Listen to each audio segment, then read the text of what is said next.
It's moving to be here to talk to an audience that knows what origins means, which is not my case, actually.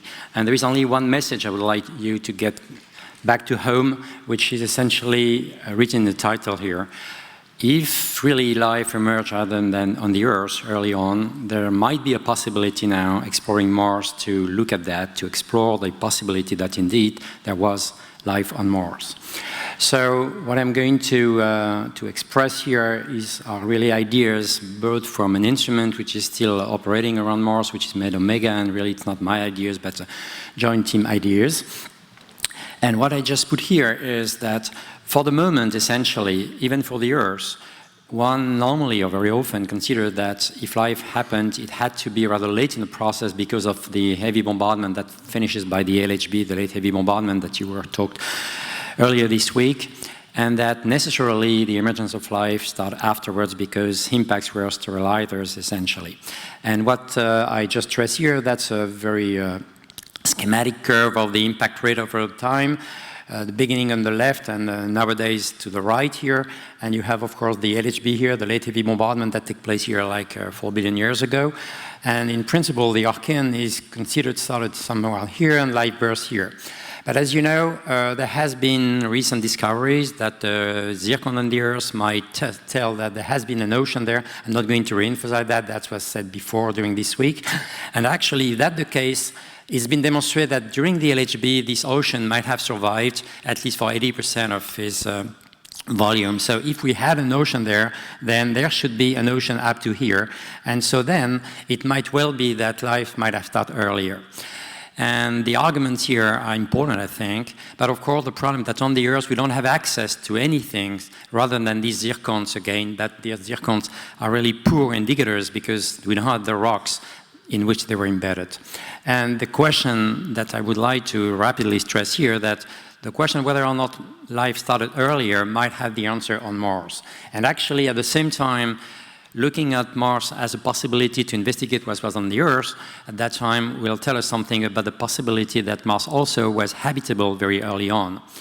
And the point is that both planets, Mars on the top and the Earth on the bottom, had suffered very similar things at the very beginning, the very early bombardment during which you had accretion, migration of the planets, the giant impact at the end that essentially made the moon for us and probably Phobos, Deimos and many other moons there. So that happened also on Mars. We have, of course, the late bombardment here.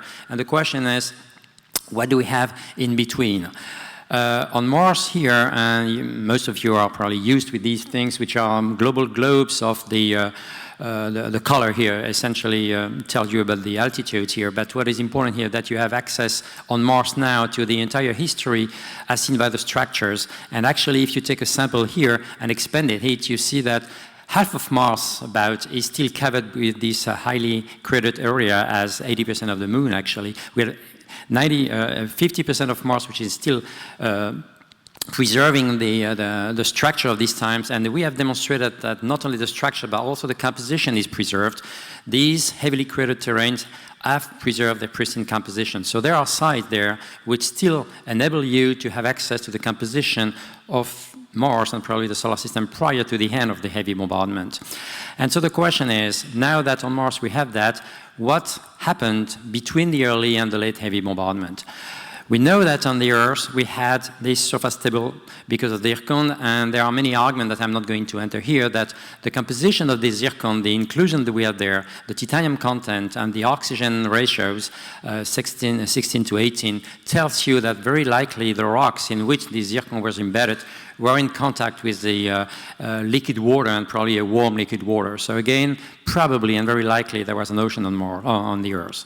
The question is, what do we have on Mars? And the important thing, I think, an important discovery made by a few scientists over the past 5-6 years is that actually on Mars you still have the relics of a past ocean here, and that's not in the forms of structures like fluidal structures, but really mineralogy. We have found essentially phyllosilicates in which clay is behind, and this is a map that we provided with more than 100,000 spots which contain hydrated minerals, most of them being in phyllosilicates, clays essentially. And importantly, all these clays are located in the heavily cratered terrains. They have been made prior to the end of the heavy bombardment. And in the north, exactly the same. You have a few spots in the north, but they are not in the volcanic lava plains. They are in craters that have reached the bedrock below the lava plains. They are also in the crust. So all the crust of Mars at a given point had been altered very heavily, and that's still preserved in terms of the mineral that we see there. And so these clays have been investigated thoroughly, and we know the composition of them, and there is an entire suite of composition from magnesium iron smectite up to aluminum-rich to kaolinite. And this suite of composition reflects, essentially translate the degree of leaching from very low leaching level up to higher with aluminum things. And that also translates the evolution of the environment of Mars. In other words, on Mars, you have structures like what I spot here, which is actually a structure which goes with time from the bottom to top. At the bottom of this structure, which is hundreds of meters, you have to understand that the alteration of the crust very early on had the capability to put hundreds of meters of clay minerals, not only 1%, but up to 50–60% of phyllosilicates. And we have now some place on Mars in which we can see this stratigraphy, and this stratigraphy from the bottom, when you have this magnesium iron, up to the top, where is aluminum-rich with an increased degree of leaching again, essentially translate the fact that as Mars evolved, we had a time during which the entire crust has been altered by probably an ocean, or at least available water stable up to the surface in a liquid form. And that was on the entire Mars, very likely so. And then, for a reason which could be discussed and I have no time to, there has been on Mars a global climatic change rapidly, maybe only a few 100 million years. It could have been triggered by the dynamo drop because of the too low amount of radioactive minerals in the mantle, so the mantle convection probably dropped, and so it triggered the drop of the core convection, and so the magnetic shield, again the lethal effect of the sun, but there may be other reasons why. But the important thing that because there has been a global climatic change on Mars, the habitability in terms of the availability of water sort of dropped at that time. And if we have to look for habitability on Mars, you have to go to very early times prior to the drop of the magnetic field, very likely. And in every case, it has to be prior to the drop of the heavy bombardment.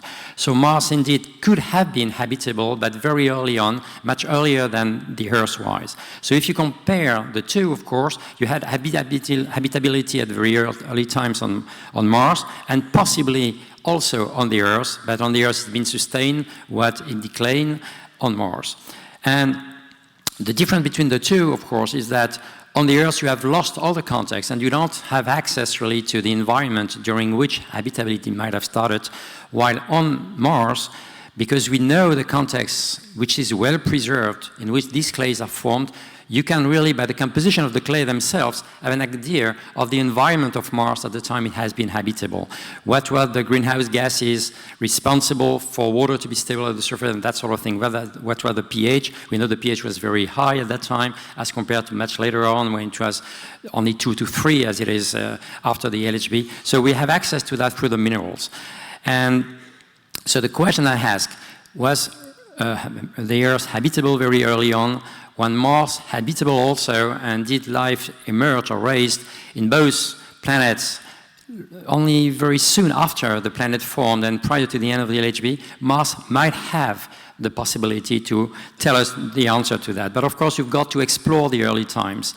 And when you see which are the places which have been explored for the moment by the different landers, from the Viking type up to Spirit and Opportunity, essentially for a reason that you can explain easily, we have been exploring the past 3.5 billion years, which are essentially all the terrains built after the LHB formed. So now we've got to go early on. And the only possibility to go to early on is to go to places in which we have tracks of these phyllosilicates. It happened that the next upcoming mission, which is named MSL, or Curiosity, that will be launched November 25 this year by NASA, has been selected. I mean, the sites have been selected, the 4 remaining sites, for having preserved phyllosilicates truly located, identified, and characterized from orbit. So these 4 sites, which are printed here in red, essentially have been selected on this basis. So we have a good chance that finally this rover will go to a site in which we might have the answer to the questions. Although, when you look precisely at these sites, it happened that 3 of them will essentially be close to what Spirit and Opportunity have done. There will be some phyllosilicates, but most of the context will be lost because these sites have been remodeled by the LHB essentially and by the geological activity that follow the LHB, while one of them, for a reason I have no time to explain here, Mars Vallis, has preserved, for reasons which are now understood, which are really very specific and unique, preserved the stratigraphy acquired during the very first 100 million years of this planet. So there is still a possibility that exploring strata after strata with MSL, the site will be able to identify all the different strata by the composition of the clays, the environment, evolving environment as a function of time, and then to know whether or not in at least one of these strata we had reduced carbon of any other biosignature, and then we will be able to correlate the biosignature to a given environment as seen by the mineral that we will be able to detect and identify. So we hope to do so. Mars Vallis is located here. It's at the end of what we call the Vallis, which is one of these big outflow channels. In red, you have the ellipse, which is proposed as a landing site here.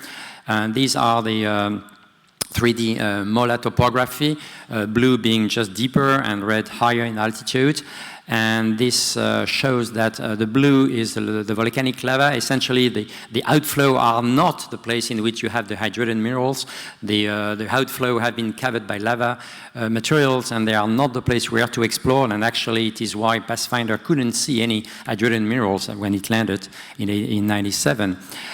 These are where the phyllosilicates are. Essentially, the phyllosilicates are at a higher altitude.